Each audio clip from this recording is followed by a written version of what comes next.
Ingat ni jalan bapak kau punya ke apa? Bapak gua ada beli jalan ni. Bapak dia SSJ. Sekarang ni mau tengok Lu blok sini, lu mau buat apa? Saya tak ada nak buat apa. Tadi je.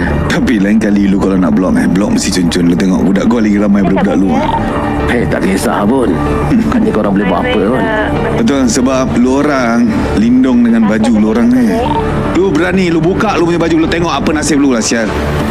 Itu sebab aku ada baju, kau tak ada. Sebab itu cakap lu manja. Lu faham? Lu mau langgar gua, tapi lu pakai pakaian yang gua tak boleh usik lu. Lu boleh usik gua. Mana lu punya telur?